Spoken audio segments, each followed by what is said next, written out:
Assalamualaikum warahmatullahi wabarakatuh. Perkenalkan anggota kelompok kami yaitu Nasihatun Nikmah dengan NIM 4302002000062. Yang kedua ada Dinda Kurniasih dengan NIM 4302002000074. Yang terakhir adalah saya Vinky Muhtal Wafa dengan NIM 4302002000081. Kami akan menjelaskan memahami Islam liberal di Indonesia. Pengertian Islam liberal. Liberal artinya bebas, tidak tekstual, toleran, berpikir terbuka, terutama tentang masalah agama dan politik. Seseorang yang liberal adalah seseorang yang toleran dalam masalah politik dan agama. Ia mengacu pada kata liberal juga, orang yang tidak mau direpotkan dengan tradisi dan kekunoan. Sedangkan Islam jika disandingkan dengan kata liberal berarti Islam yang bebas, yang tidak harus memahami Islam secara tekstual, yakni Islam yang toleran terhadap non-Islam, Islam yang berpikir terbuka dan luas mengikuti perkembangan zaman, Islam yang mau disusahkan oleh tradisi ortodok karena apa yang sudah lama berabad-abad dianggap kuno atau ortodok. Islam liberal di era Orde Baru. Pada tahun 1970-an, beriringan dengan terbentuknya Orde Baru, para cendekiawan Muslim mencoba memberikan respon terhadap situasi yang dinilai tidak memberikan kebebasan berpikir. Kelompok inilah yang kemudian menciptakan ide-ide tentang pembaruan pemikiran Islam. Kelompok ini mencoba menafsirkan bahwa Islam tidak hanya bersifat secara tekstual, tapi dapat secara kontekstual. Mereka ini dapat digolongkan sebagai Islam liberal dalam artian menolak taklid, menganjurkan ijtihad, serta menolak otoritas, bahwa hanya individu atau kelompok tertentu yang dapat atau berhak menafsirkan ajaran Islam. Dalam versinya sedikitnya ada 4 versi Islam liberal, yakni modernisasi, universalisasi, sosialisme, demokrasi, serta neo-modernisasi.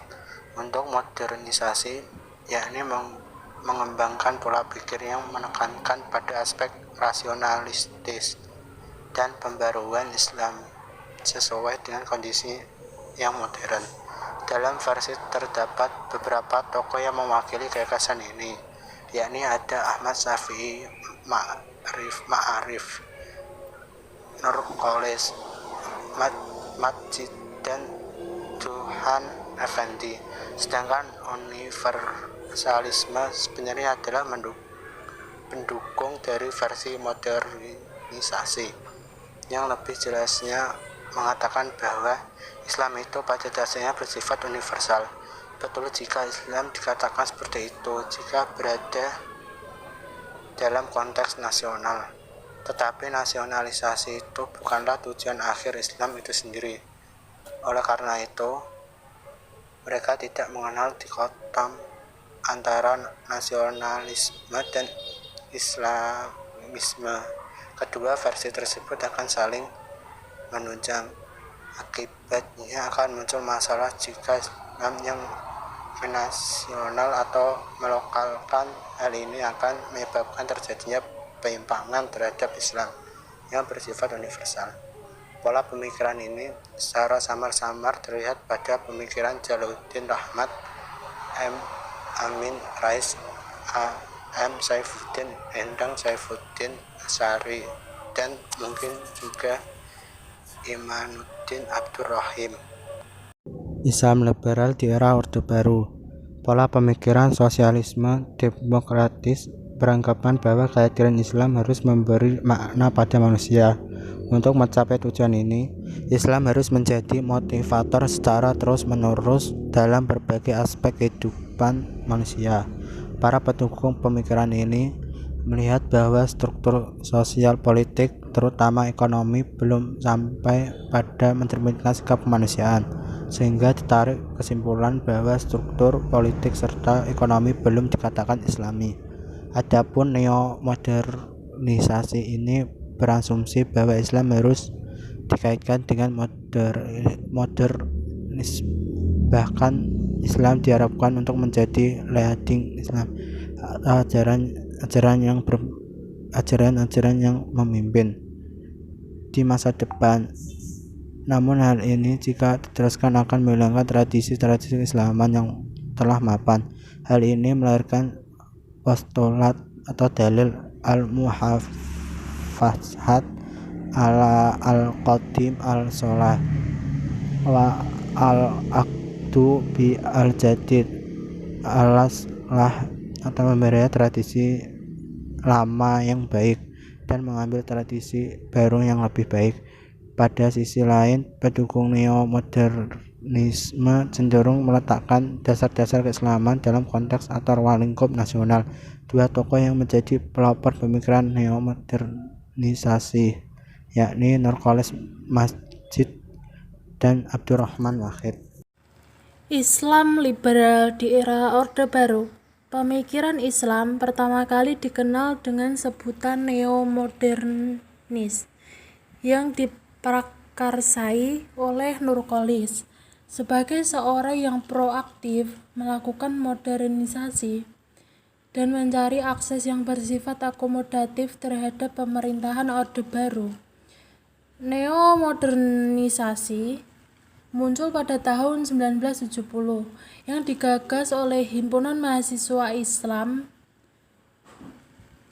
serta IAIN. Dalam pidatonya, ia menjelaskan mengenai Islam yang jumud atau mandek atau berhenti, karena hanya mengulang-ulang keinginannya untuk mendirikan negara Islam melalui partai Islam, yang pada kenyataannya tidak akan dapat membangun citra positif dan simpatik. Maka dari itu Nurcholish mengusulkan dengan jargon kontroversial yang berbunyi, Islam yes, partai Islam no.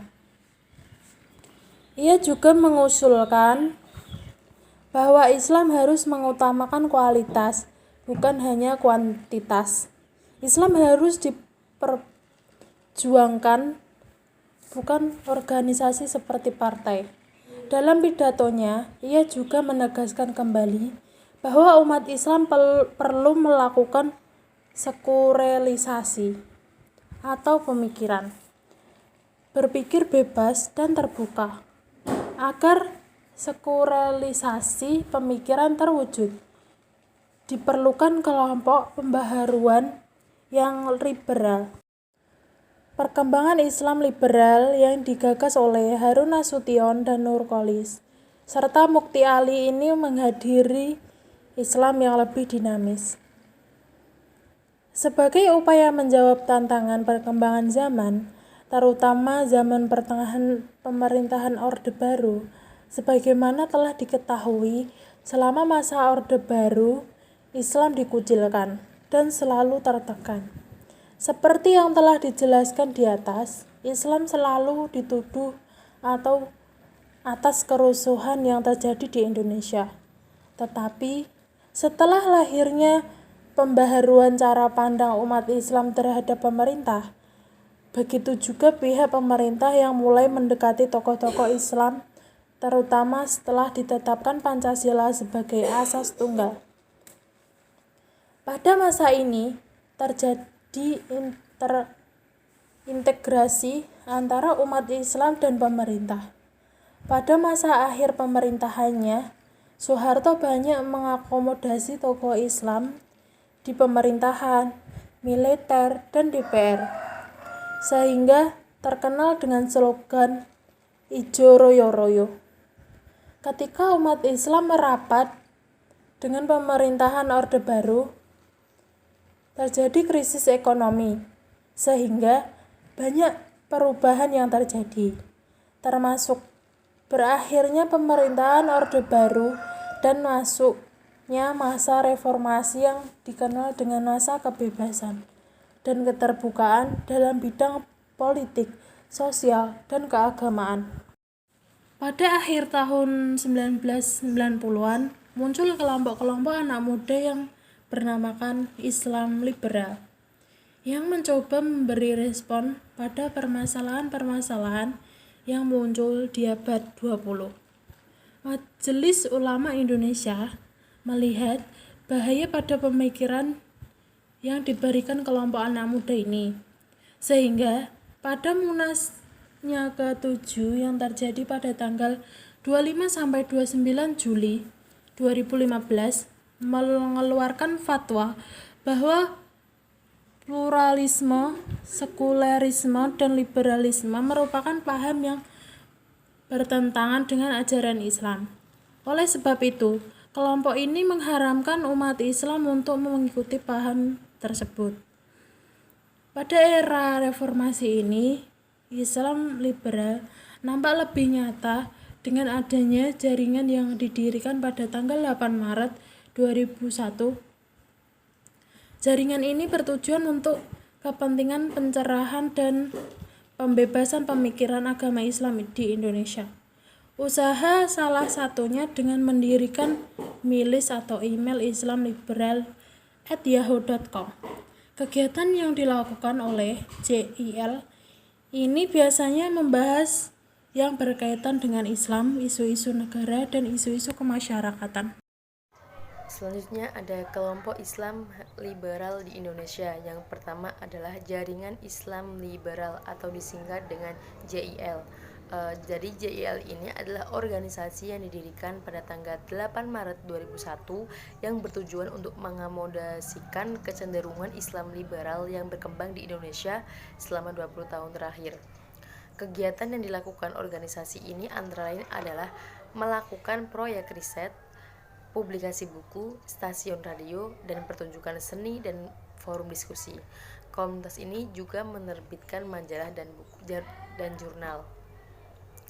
Jaringan Islam liberal ini lebih banyak membicarakan tentang masalah muamalah daripada berbicara ibadah. Tema yang diangkat oleh JIL ini merupakan tema yang bersifat baru.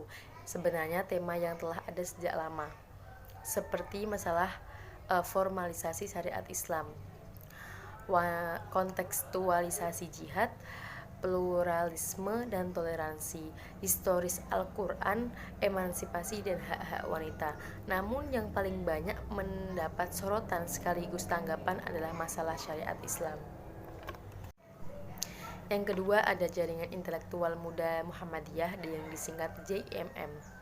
Tidak terlalu jelas kapan dibentuknya Jaringan Intelektual Muda Muhammadiyah ini. Walaupun masih banyak simpang siur, JIM ini memiliki beberapa peristiwa internal dan eksternal yang dapat dijadikan bukti lahirnya jaringan tersebut. Peristiwa internalnya terbagi 3 faktor. Yang pertama adalah geliat pemikiran Muhammadiyah pasca Muktamar ke-43 yang dimotori oleh M. Amin Rais, Ahmad Syafi'i Ma'arif, dan M. Amin Abdullah. Yang kedua ada masuknya kembali pemikiran-pemikiran Muhammadiyah seperti Muslim Abdurrahman. Dan yang ketiga yaitu berdirinya Ma'arif Institute for Cultural and Humanity yang dirancang untuk peringatan hari ulang tahun Ahmad Syafi'i Ma'arif ke-70. Nah, sedangkan dari sisi eksternal, JIMM ini lahir sebagai agresivitas generasi muda NU atau Nahdlatul Ulama yang mewarnai pemikiran dan gerakan Islam yang kontemporer, baik yang bersifat individual ataupun ikut dalam suatu lembaga. Agresivitas tersebut telah memicu kecemburuan di kalangan muda Muhammadiyah yang kalau dilihat dari label yang disedang Muhammadiyah sebagai gerakan Islam dan gerakan Islam pembaru dan Islam modernis seharusnya memiliki pemikiran yang jauh lebih ke depan dibandingkan aktivitas muda NU. Selanjutnya, pengaruh Islam liberal dalam kehidupan sosial. Yang pertama adalah dampak Islam liberal di bidang syariah. Dampak ini pasti akan berdampak pada relativitas hukum-hukum syariat yang telah pasti dan absolut. Menurut mereka, syariat-syariat hukum Islam perlu ditinjau kembali dan dikembangkan kembali sesuai perkembangan zaman. Karena dunia telah dikuasai oleh peradaban barat yang berpaham liberal dan sekuler. Maka secara otomatis Islam mengikuti perkembangan tersebut, dan pada akhirnya kebenaran-kebenaran dasar Islam yang dipandang hanya sebagai teori atau bahkan dibuang dengan sia-sia.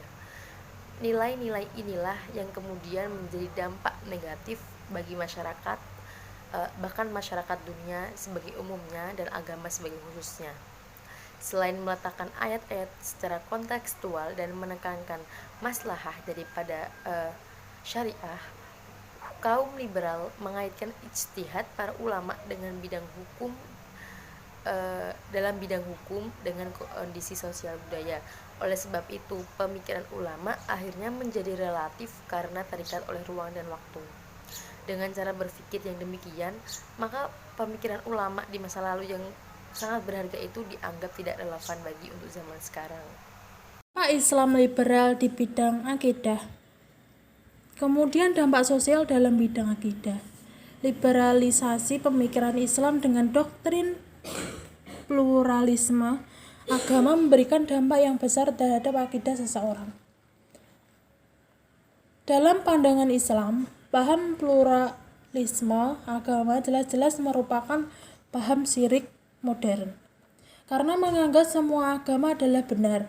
Padahal Allah Subhanahu wa taala telah menegaskan bahwa hanya Islam agama yang benar dan diterima di sisi Allah Subhanahu wa taala. Sebagai contoh dari fenomena sosial yang muncul akibat liberalisme, pemikiran dalam bidang akidah adalah sebagai berikut. Pernikahan beda agama. Dampak yang lebih konkret dan berbahaya dari paham pluralisme adalah dilegalkannya praktik pernikahan dengan berbeda agama. Untuk itu, para cendekiawan Muslim